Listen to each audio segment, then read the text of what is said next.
Lên nhá. Lên anh chờ. Vậy nhá.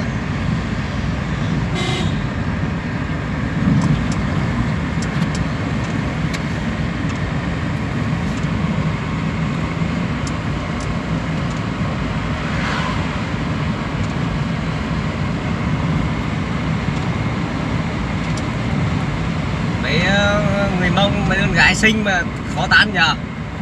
Đâu mà khó. Nó mấy đứa con gái người Mông nó chỉ lấy tay Mông thôi. Có. Bây giờ cũng nhiều gái Mông lấy người Kinh chứ. Thấy đâu, ít lắm.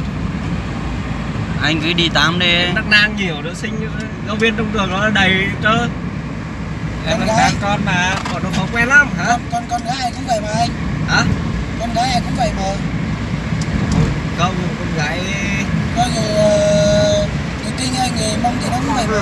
không, nhưng mà con gái người Mông xinh á, nhiều đứa xinh. Mới quen thì nó ngại mà nó cũng chẳng biết quen biết mình. Thấy khó tán lắm. Đâu mà khó. Thấy mấy đứa giáo viên trong đó nhìn nhỏ nhỏ xinh xinh rồi. Phải đi nhiều lần mới đáp được. Cái kiểu nó cứ ngại kiểu gì á. Ừ, nó tất nhiên là nó ngại rồi. Sợ mình lừa. Nó không quen cho nên nó không dám nói chuyện. Anh Trung còn tán được mà anh còn tán không được. Người Thái. Ừ, nhưng mà anh Trung cũng tán được mà. Phét đấy. Anh Trung bảo thế mà. Trung làm gì có tuổi. Trung cái phét đấy. Trung toàn lừa người Kinh không? Ý dài. Anh đi anh không có xi nhăng luôn. Có bể hết mẹ rồi.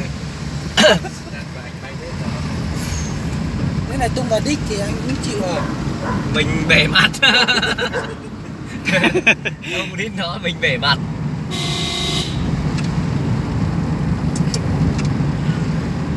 Cục xe toàn cục sắt không. Toàn những cục to.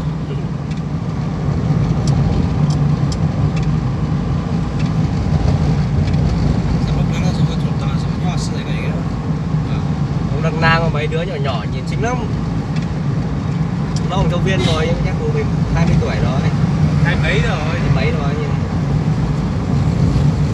Trường đấy, trường ở Đào đấy toàn người Mông không á. Mấy đứa giáo viên á. 3 hay 4 đứa giáo viên mà 3 đứa hay sao? Nhỏ xinh. Nghe nhỏ xíu. Cái đứa nào giống nhau, chẳng có đứa nào cao, đứa nào thấp thấp á. Nhưng mà xinh ấy. Toàn đứa lùn lùn cả. Xinh.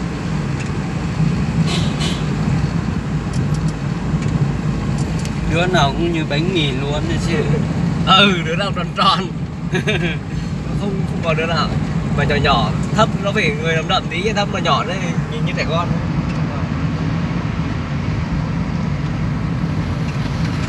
Cái con nhỏ nhỏ ôm mình với ôm hết chứ. Còn con to thì nhỏ như mình nữa là